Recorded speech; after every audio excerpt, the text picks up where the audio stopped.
빌립보서 강의 14번째 시간입니다. 이 마음을 품으라, 이런 제목의 말씀으로 나누고자 합니다. 우리 그리스도인들은 어떤 형식보다, 외모보다는 마음을 중시해야 된다는 사실입니다. 우리가 크리스찬임에도 불구하고 외모에 치중하게 될 때 우리는 큰 것을 놓쳐버리는 그런 경향이 있게 됩니다. 정말 오히려 마음을 중시 여기는 거죠. 성경에 우리 하나님은 사람은 외모를 보지만 하나님은 중심을 보신다, 이렇게 사무엘상 16장 7절 이렇게 말씀하시죠. 더 나아가서 우리 주님께서도 사람의 그 중심을 아신다고 하셨습니다. 제 아들이 중심에서 의논하고 서로가 속으로 생각하는 것을 아시고 그 중심을 아시고 또 그들에게 주님께 질문도 하시고 말씀하시죠. 마가복음 2장 8절에 그와 같은 말씀을 하십니다. 이처럼 우리는 우리의 어떤 외모보다는 중심, 우리의 마음을 아주 귀하게 여기고 소중히 하는 거죠. 우리의 몸을 아무리 이곳에 갖다 놨다 하더라도 마음이 이곳에 함께하지 않으면 우리는 알다시피 그게 외식이라고 합니다. 몸은 겉으로는 잘 따르는 것 같은데 마음으로는 잘 따르지 못하고 마음으로 함께하지 못할 때, 같은 마음을 가지지 못할 때 그런 것들을 가리켜서 외식한다. 성경은 이렇게 책망하고 있습니다. 그래서 주님께서 이런 말씀하죠. 마태복음 15장 7절, 8절, 9절 이하에 쭉 보게 되면은 바로 사람들이 나를 공경한다고 말로는 그렇게 한다는 겁니다.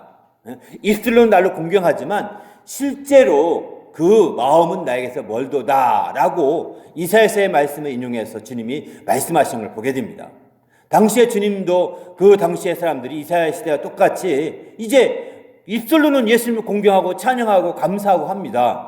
그러나 그 마음이 주님과 멀고 하나님과 멀리 있는 사실을 주님은 아시고서 안타까워하시면서 오히려 한탄하시고 또 오히려 그들을 책망하는 내용이시죠.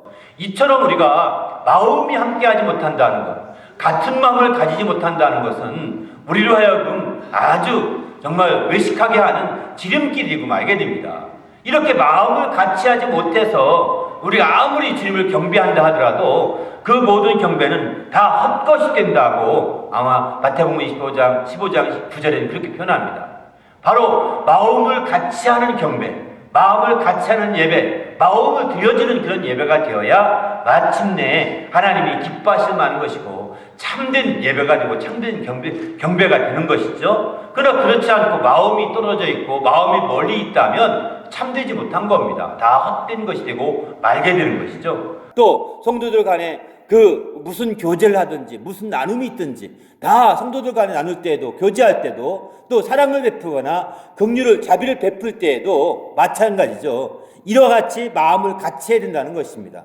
겉으로만 이제 하는 것이 아니라 실제 마음을 같이 해서 함께 같은 마음을 가져야 이렇게 예식이 안 되고 이렇게 하나님을 기쁘시게 할 수가 있는 것이죠. 우리 모두 지난 시간에 나눴던 말씀처럼 마음을 같이 함으로 말미암아 하나님을 기쁘시게 하는 그런 성도가 되시기를 간절히 부탁드립니다. 할렐루야. 그런데 우리가 이와 같이 마음을 같이 하는 데 있어서 바로 여러 가지 같이 하지 못하게 하는 그 몇 가지 요인들이 있습니다. 복음서를 쭉 읽다 보니까 예수께서 말씀하신 말씀 중에 한 4가지 정도를 이렇게 추려볼 수 있겠더라고요.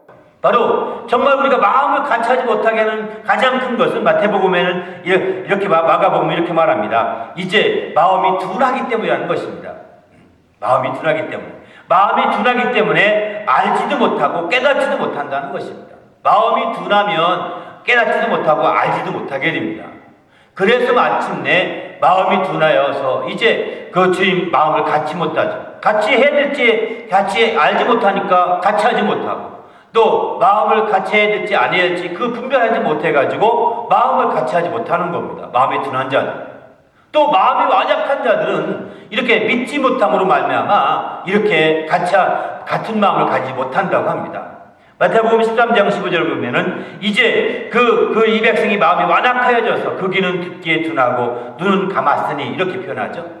이처럼 마음이 둔하고 마음이 완악하기 때문에 귀가 둔하고 눈은 감은 것과 같다는 것입니다. 눈은 떠서 보고 있지만 감은 것 같고, 귀는 청력이 잘 들려서 듣고 있지만 사실은 귀가 듣지 못한다는 것입니다.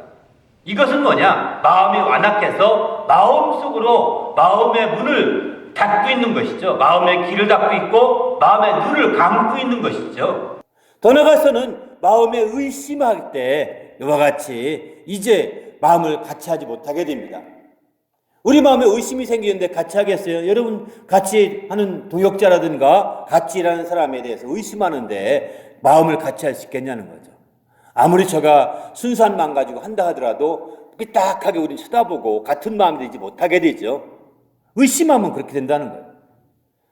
바로 의심하는 것 자체가 야고보서 1장 7절 이하에 보면 두 마음을 가진 자라고 표현합니다. 같은 마음이 아니라 두 마음을 가진 자라고 표현하고 있는 거죠. 그렇기 때문에 이렇게 두 마음을 가진 자들은 요동치는 바닷물결 같아서 하나도 응답받으리라고 생각하지 말라고 심지어 그러니까 이렇게까지 야고보서는 우리에게 권고하고 있습니다. 이런 점에서 볼 때 우리가 의심한다는 것이 얼마나 큰 건가, 같은 마음을 갖지 못하게는 방해거리가 되고 장애물이 되고 있는 것을 우리가 알 수가 있는 거죠. 마지막 하나는 이제 근심이죠. 마음에 근심이 많을 때. 성경은 이런 말씀합니다. 너희 마음에 근심하지 말라. 하나님을 믿으니 또한 나를 믿으라. 이렇게 말씀하죠. 바로 너희에게 근심하지 말고 두려워하지도 말라. 이렇게 말씀합니다. 주님의 평안을 끼치노니 두려워하지 말고 근심하지 말라고 합니다. 근심하게 되면 믿어지지 않는 것입니다. 근심하게 되면 두려워하게 되면 믿음을 갖기 어려운 것이죠. 그래서 근심하거나 두려워하지 말라. 이렇게 성경은 권고하고 있는 것이죠. 이런 것들이 주님이 직접 말씀하신 것도 쭉 이렇게 빨간 글씨로 되게 써있죠. 그런 말씀을 쭉 훑어보면서 이런 마음들이 결국은 주님과 우리가 같은 마음을 갖지 못하고 이웃 형제들과 같은 마음 갖지 못하고 교회 성도들과 같은 마음 갖지 못하고 한 교회 안에서 한 그룹 안에서 같은 마음 갖지 못하게 만들어가는 것이구나 라고 이렇게 성경을 통해 발견할 수 있게 됩니다. 이런 점에서 볼 때 한번 자신을 돌아보시기 바랍니다. 내가 왜 같은 마음을 갖지 못하게 했는가? 어떤 것이 나로 하여금 같은 마음을 갖지 못하게 했는지 보셔가지고 자기를 진단하시고 자기를 거기에 대해서 스스로 정말 말씀을 통해 새롭게 치료를 받으셔야 합니다. 그러면 우리가 같은 마음을 가져야 되는데 이렇게 같은 마음은 어떤 마음으로 같은 마음을 가져야 될까요? 사람의 마음으로는 같은 마음을 갖기 어렵습니다. 아무리 훌륭한 사람이 있다 하더라도 사람의 마음으로는 같은 마음을 가질 수 없습니다. 오직 성경은 이 마음을 품으라고 오늘 본문은 이렇게 가르쳐주고 있습니다. 이 마음은 어떤 마음이냐? 그리스도 예수의 마음이라고 말씀하시죠. 그리스도 예수는 우리가 알다시피 바로 하늘로서 위로부터 오신 분이시거든요. 말씀이 육신되어 우리 가운데 임하신 분이시기 때문에 땅으로 속한 것으로는 하나 되지 못하지만 위로부터 온 그 마음을 가질 때 우리가 달라지는 것이죠. 바로 위로부터 내려주시는 그 지혜의 마음, 그 마음을 가져야 되는 것이죠. 그 마음은 어떤 마음이냐? 주님이 직접 소개하시기를 내 마음은 온유하고 겸손하다라고 마태복음 11장 29절에 이렇게 말씀하고 있습니다. 바로 주님 마음은 온유하고 겸손하다고 말씀하십니다. 이 말씀이 어떻게 보면은 당돌해 보이는 말씀이기도 합니다. 부정적으로 이해한다면 거만하고 또 더 나가서는 또 이제 아주 교만해 보이는 말씀이기도 합니다. 사실은. 왜? 겸손하다고 말씀하시면서 나는 겸손해 이렇게 말할 때 굉장히 당돌해 보이지 않습니까? 그러나 사실은 이 말씀은 정직한 표현입니다. 진실한 말씀입니다. 왜냐하면 주님은 이제 당신이 겸손하고 온유하기 때문에 겸손하고 온유하다고 그저 말하는 것 뿐입니다. 우리 인간들처럼 겸손한 사람은 겸손한 척 해야 되고 우리에겐 그게 몸에 배있지 않습니까? 우리에게는 온유한 사람은 온유한 사람처럼 돼야 되고 이러지 않습니까? 그러나 바로 주님은 척하지 않는 분이십니다. 척하는 분이 아니라 그저 나는 겸손하고 온유하다. 내게서 배워라. 내 멍에를 베구라. 이렇게 말씀하시는 거죠. 우리도 그렇습니다. 이제 정직하게 정말 당돌해 보일 만큼 정직하게 말씀하시는 주님의 마음을 우리가 품어야 되는 거죠. 이 마음을 품게 될 때 이제 우리는 힘을 얻을 수 있다고 했습니다. 이 마음을 품고 배울 때 힘을 얻을 수 있는 것이죠.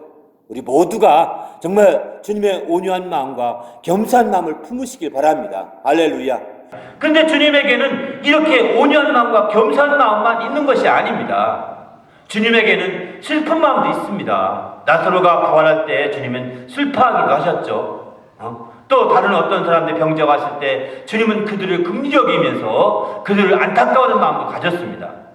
그런데 우리가 알다시피 이런 슬픈 마음이나 긍휼적인 마음이나 불쌍히 여기는 마음, 때로는 오병이어 이적을 행할 때 그들이 나가서 그냥 내려가게 되면 굶어서 참 어려움이 생길까 불쌍히 여겼다고 했습니다. 이 긍휼적이고 불쌍히 여기는 마음들, 이런 마음도 있습니다, 주님께는.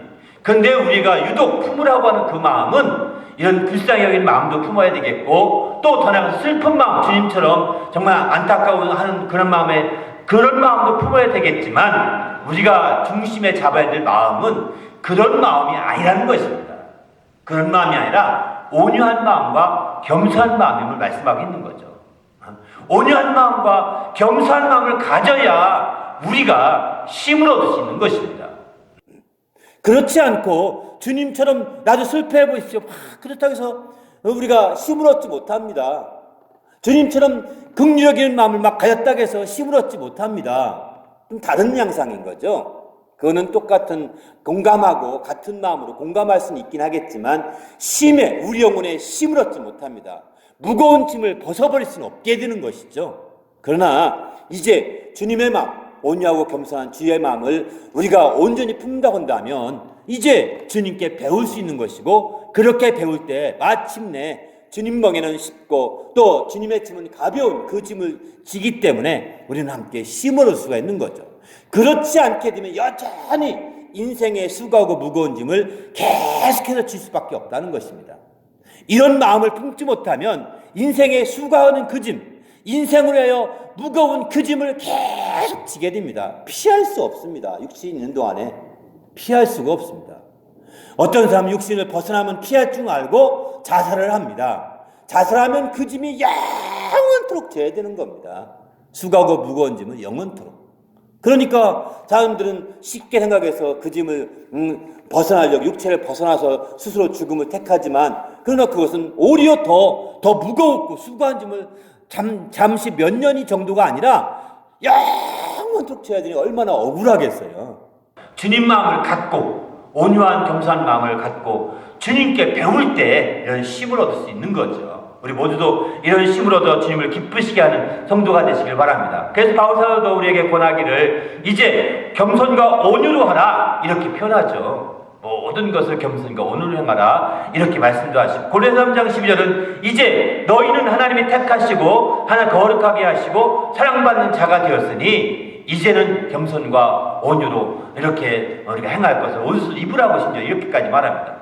겸손과 온유 외에도 긍휼과 자비와 또 오래 참음으로 옷을 덧입으라고 이렇게 말씀하고 있죠. 그만큼 우리가 겸손과 온유라는 것은 아주 우리 심령이 무장하는 굉장히 중요한, 그런 우리 중심을 무장하는 중요한 마음인 것이죠. 그런데 우리가 알다시피 온유하고 겸손한 그 마음을 가지게 되면 모든 게 다 무사태평일까요?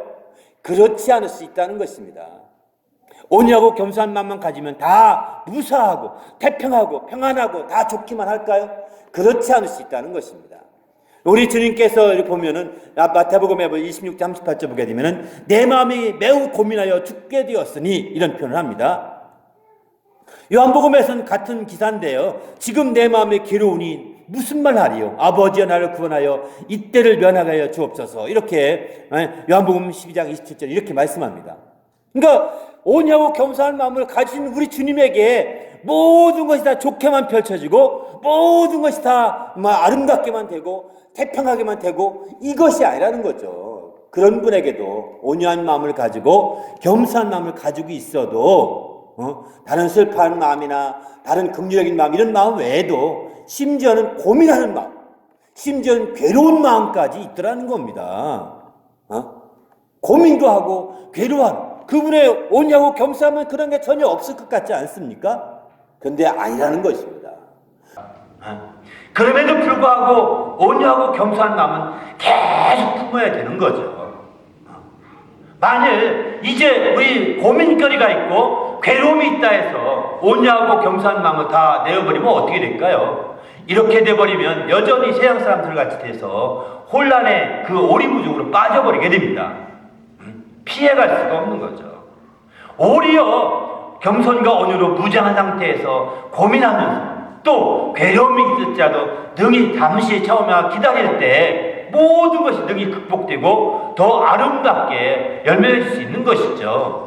그렇지 않고 이런 고민과 괴로움을 우리가 쉽게 인간적인 방법으로 해결한다 해서 다 벗어버리려고 한다면 오히려 벗어나는 것이 아닙니다. 오히려 더 무거운 짐, 오히려 더 힘들게 살 수밖에 없는 것이죠. 우리는 이제 주님 안에서 겸손과 온유로, 온유와 겸손으로 무장했을지라도 우리도 때때로는 이와 같이 고민할 수도 있고 때때로는 괴로움이 있을 수 있다는 사실을 아시기 바랍니다. 그런데 이 한 가지가 괴로움과 고민이 있을 때 그게 중요한 것 잘 이해할 필요가 있는데요. 그것은 뭐냐? 예수님께 정말 이런 괴로움과 고민을 갖다 준 때가 언제이죠? 그것은 바로 십자가를 지기 직전의 모습이죠. 다시 말해서 우리의 온유와 겸손함을 품고 있을지라도 괴로움과 고민이 생긴다면 그 일은 말이죠, 우리에게 큰 일을 치르기 위한 한 고비라는 사실입니다. 주님에게 있어서도 지금 말씀을 이 자리 지나기 원합니다 할 만큼 큰 주님의 인생의 큰 고비를 맞이한 거예요. 이런 고비에서 고민하는 겁니다. 바로 온유와 겸손을 품어서도 그런 고비의 언덕을 지나갈 때는 바로 고민하는 겁니다. 주님도 십자가를 지기 위해서 고민하시지 않습니까? 우리도 때로는 그렇습니다. 온유와 겸손을 막 품고 힘을 얻는데도 불구하고 갑자기 환경과 상황이 막 뒤집혀져서 고민이 되고 괴로움이 있을 때 그것은 여러분에게 큰 고비가 되는 겁니다. 여러분의 일생에 있어 아주 중요한 고비의 고개를 넘어가고 있는 겁니다. 이 고개만 잘 넘어가면 아름다운 열매가 가는 것이죠. 우리 모두 이 고비를 잘 넘기시길 바랍니다. 할렐루야. 그때 넘기는 방법은 계속해서 온유와 겸손의 마음을 품는 겁니다. 그리고 그 마음으로 한 발 한 발 나가는 거거든요. 그럴 때 마침내 아버지의 뜻이 이루어지게 되고 그런 가운데서 주님의 아름다운 열매들이 맺어지게 되는 것이죠. 우리도 정말 그런 고비마다 그 뒤로 물러서지 마시고 이제 믿음을 가지답게 앞으로 나가는 성도가 되시길 바랍니다. 우리 주님도 이런 큰 대사를 앞두고 큰 일을 앞두고 뒤로 물러가지 않았습니다. 고민은 됐지만 괴로움은 있었지만 물러가지 않았습니다. 그도 믿음을 발휘하여서 그 일을 능히 이기게 되지 않습니까? 이렇게 되듯이 우리도 마찬가지입니다. 온유한 마음, 겸손한 마음 가져도 때로는 주의해 보십시오. 온유한 마음, 겸손한 마음으로 주의 뜻대로 사는 성도도 있거든요. 그런데 그분들마다 참 어려운 사람들이 있습니다. 고민하는 사람이 있습니다. 괴로움을 겪는 사람이 있습니다. 왜 그럴까요? 왜 그럴까 하지만 그분마다 큰 고비를 넘기고 있는 거예요. 큰 일을 치르고 있는 겁니다. 그 일을 치를 때 성장하고 한 단계 발전되는 것이죠. 그 일을 잘 이루어서 그 일을 통해서 하나님의 뜻을 잘 이룰 때 마침내 한 단계 성장하여서 이제 정말 주님의 뜻을 이루게 되고 주님의 영광을 드릴 수 있게 되는 거죠. 우리 모두도 이런 고비 큰 일을 잘 치르실 때 온유와 겸손함으로 능히 승리하시는 성도가 되시기를 예수님의 이름으로 축원합니다. 할렐루야. 그러면 이렇게 우리가 정말 예수님의 온유하고 겸손한 마음을 우리가 품는다고 한다면 어떻게 살아야 될까요? 2절의 말씀에 우리는 그 말씀을 잘 알 수 있게 됩니다. 그는 근본 하나님의 본체시나 하나님과 동등됨을 취할 것으로 여기지 아니하시고 이렇게 말씀하시죠. 주님이 바로 그분은 하나님과 본체시였습니다. 하나님의 삼위일체이시죠. 본체시였으나 하나님과 동등됨을 취하지 않는다 이렇게 말씀하십니다. 히브리서 1장 3절도 보면 그분은 바로 하나님의 영광의 광채시여 그 본체의 형상이신지라 이렇게 심지어 이렇게까지 말씀하시죠. 그런 분이십니다. 그럼에도 불구하고 하나님과 동등됨을 취하지 않았습니다. 하나님의 동등됨을 취하지 않았다는 건 뭐냐면 하루는 예수님이 십자가를 지기 바로 얼마 앞서서 이제 예수님 잡으라고 오죠. 그때 베드로가 말구의 쫙 자릅니다. 그때 예수께서 베드로를 말리면서 그 말구에 떨어진 길을 잡아서 붙여줍니다. 그러면서 말씀하시기를 칼로 흥한 자는 다 칼로 망한다 이렇게 말씀하시면서 내게 12영이 더디는 12영이라는 12군단을 말하거든요. 12군단이 되는 그 영이 있는 걸 모르느냐 이렇게 말합니다. 주님은 12군단을 영들을 그가 마음대로 부릴 수 있는 분이십니다. 그의 권한 안에 있는 분이시거든요. 그러나 나는 주의 뜻을 이루기 위해서 그걸 쓰지 않으시는 거죠. 동등됨을 취하지 않는 것입니다. 그분이 동등띠 여겨 하나님과 동등쯤을 취했더라면 아마 12영에 되는 영을 불렀다고 하면 그는 십자가에 안 죽었을 것입니다. 아버지에서 못 였을지 모르지만 십자가에 죽지 않을 수 있습니다. 그래서 순교라는 것은 동등쯤을 취하지 않은 것입니다. 우리는 살 수 있습니다. 살려고 하는 거 당연한 것입니다. 내 권리입니다. 산다는 것은. 그러나 주님이 우리로 하여금 순교하기 원하는 장소에 보내줬을 때 우리가 순교하는 그것은 내 권한을 다 안 쓰는 거거든요. 동등쯤을 취하지 않는 것. 내 마음대로 내 권한대로 다 난 살아가는 게 정상이거든요. 그러나 내 권한을 안 쓰고 드디어는 주님께 내려놓는 것이죠. 주님이 원하실 때 내 목숨을 드리는 것입니다. 이렇게 우리 자신이 이제 그래서 바울사도는 이 말씀을 그가 적용해서 그가 사역했던 것은 어떤 사역을 하냐면 자비량 사역을 합니다. 그가 자비량으로. 그는 이렇게 말합니다. 고린도서 9장 4절에 6절 보면 우리가 먹을 권리가 없겠느냐? 권리가 있다는 것입니다. 우리가 다른 사람들과 주의 형제들과 개와 같이 믿음의 자매된 아내를 데리고 다닐 권리가 없겠느냐? 베드로처럼 믿음의 와이프를 다 들고 다닐 수 있는 것이죠. 또 그러나 이제 이 사도 바울은 이 와이프를 결혼하지 않았습니다. 왜? 그런 가정 때문에 오히려 복음의 사역에 방해될까봐 결혼하지 말아야 되겠다 해서 하지 않았던 거죠. 또 더 나가서 그런 나와 바나바만 일하지 아니할 권리가 없겠느냐? 일할 권리가 그렇게 말씀합니다. 그러니까 바나바는 그는 일하지 않아도 되는데 다른 사람처럼 일하지 않고 생활할 수 있거든요. 근데 바울과 바나바는 일을 해서 먹고 살거든요. 교회에서보다 일을 해서 먹고 살고 그렇게 해서 자비량 사역을 하게 되죠. 자기 권한을 다 쓰지 않는 것입니다. 이렇게 그의 권한을 다 쓰지 않았던 데는 왜 그렇게 했을까요? 12절부터 데살로니가 후서 4장 1장 9절까지 세 구절 말씀 읽습니다. 시작. 다른 이들도 너희에게 이런 권위를 가졌거늘 하물며 우리일까 보냐. 그러나 우리가 이 권위를 쓰지 아니하고 범사에 참는 것은 그리스도의 복음에 아무 장애가 없게 하려 함이로다. 그런즉 내 생이 무엇이냐? 내가 복음을 전할 때 값없이 전하고 복음으로 말미암아 내게 있는 권리를 다 쓰지 아니하는 이것이로다. 우리에게 권리가 없는 것이 아니요 오직 스스로 너희에게 본을 보여 우리를 본받게 하려 함이니라. 이렇게 표현합니다. 분명히 세 가지를 말씀하시죠. 내가 권리가 있는데 권리를 안 쓰는 것은 첫 번째는 바로 복음을 전하고 정말 마침내 그 복음에 아무 장애나 방해거리가 되지 않게 하려고 나는 내 권리를 다 쓰지 않는 것이다 라고 이렇게 말합니다. 두 번째는 이렇게 이제 바로 그렇게 권한을 다 쓰지 않는 그것이 내게 상이 되기 때문이다. 상이 되기 때문이다. 내가 값없이 복음을 전하고 이제 증거함으로 말하면 상이 되기 때문이라고 이렇게 말하는 거죠. 세 번째는 이제 이것이 바로 본이 되어서 그 본받게 하려고 그러는 것이다 라고 말합니다. 그렇습니다. 사실은 바로 권리를 다 쓰지 않는다는 것은 굉장히 큰 본이 됩니다. 이것은 이제 주님께서 동등됨을 취하지 않은 것과 똑같은 것입니다. 우리도 권리가 있어서 쓰는 거 당연한 것입니다.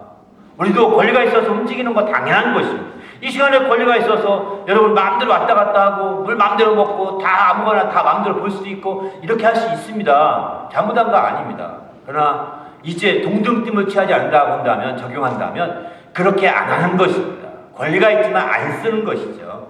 그렇게 해야 한 마음이 된다는 것입니다. 그렇게 해야 같은 마음이 되고 그렇게 할 때 온유한 마음과 겸손한 마음으로 나갈 수 있게 되는 것이죠. 만일 우리가 내 마음을 써버린다면 내 권리를 다 쓴다는 것은 내 마음을 주장하는 것이거든요. 그렇게 내 마음을 주장하게 되면 우리는 두 마음을 가질 수가 없거든요. 바로 주님의 마음을 품을 수가 없게 됩니다. 내 마음을 가지고 내가 마음대로 움직이면 주님의 마음을 품을 수가 없게 됩니다. 왜냐면 우리는 동시에 두 마음을 가질 수가 없거든요. 여러분 우리 눈이요 동시에 두 가지를 못 봅니다. 눈이 두 개지만 두 개 한번 봐보시죠. 초점이 흐려서 아무것도 안 보입니다. 정확히 알 수가 못합니다. 하나로만 초점 두게 돼 있거든요. 마음도 똑같습니다. 마음도 하나에 초점 두면 다른 마음을 품지 못하게 하는 게 정상적인 거거든요. 그런데 내가 내 마음을 품고 내가 무엇인가 의지를 가지고 움직이면 어떻게 될까요? 주님 마음이 품어지지 않게 되고 결과는 나는 내 마음대로 내 권리를 쓰게 되는 것이죠. 이렇게 함으로 말미암아 바로 이제 주님의 마음을 품는 사람처럼 살 수가 없게 됩니다. 동등짐을 취한 것과 다름이 없는 것이죠. 자기 권리를 취했으니까요. 우리 신앙이 좋으면 좋을수록 우리는 자기 권리를 다 취하지 않습니다. 나는 이만큼 일해놓고 난 조금만 받아가는 거죠. 이게 정상적인 거라고요. 그러나 우리는 주님 안에서 이제 교회에서 자기 몫을 찾으려고 하고 자기의 권리를 찾으려고 하고 자기 권한을 찾으려고 하고 이렇게 하면 할수록 이것은 하나님 앞에 종동쯤을 취하는 것입니다. 어떤 사람은 심지어 이렇게 말합니다. 하나님 앞에 기도하면서 땡깡을 씁니다. 하나님 자녀인데 왜 응답하지 않습니까? 그럴 수가 있습니까? 그럴 수가 있습니까? 막 이렇게 땡깡을 부리죠. 사실은 안 기도하는 것보다는 낫죠. 기도 안 하는 것보다 낫지만 이런 기도는 어린아이의 기도입니다. 어린아이가 땡깡 부리듯 어린아이가 온유하고 겸손한 마음으로 동동짐을 취하지 않아야 정상이거든요. 하나님 지금 상황이 참 어렵습니다. 하지만 내 원대로 마옵시고 아버지 원대로 하옵소서라고 기도하는 것, 이게 정상한 자의 기도입니다. 주님이 기도했던 것처럼. 땡깡 부리면서 내 권리 주장을 나 하나님의 자녀입니다. 자녀는 권세가 있습니다. 왜 안 됩니까? 해야 됩니다. 이거 안 됩니다. 이거 안 된다. 이거는 동동팀을 취하는 것과 다름이 없거든요. 이렇게 한다면 그의 마음에 온유함과 겸손함이 품어있지 않다고 하는 것을 나타냅니다. 어린아이죠. 어린아이가 온유함과 겸손함이 품어있나요? 어린아이는 순이기적이고 자기중심적이지 않습니까? 어린아이죠. 우리는 장성한 자답게 성장함으로 말미암아 온유하고 겸손한 마음을 품으셔서 주여 아무리 괴로움이 있고 고민거리가 있다 하더라도 주여 주님이 아십니다. 그러나 이 일을 통하여 주의 뜻은 이루어지기 원합니다. 정말 주의 뜻대로 되어서 이 지나갔을 때 어느 시점에 갔을 때 참으로 하나님이 이루었다라고 감사하며 두 손을 들고 찬양할 수 있게 해주십시오라고 막 기도하는 거죠. 우리 모두가 그렇게 하기 위해서는 무엇보다 바로 주님의 그 마음을 품어야만이 가능하다는 것입니다. 우리 모두가 주의 마음을 품어서 이렇게 승리하는 주님의 성도가 되시길 예수의 이름으로 축원합니다. 할렐루야. 바로 왜 그러면 이런 마음을 품어야 할까요? 바로 이것이 우리가 행복하게 신앙생활하는 지름길이기 때문입니다. 왜? 이렇게 주의 마음을 품을 때 쉼을 얻을 수 있거든요.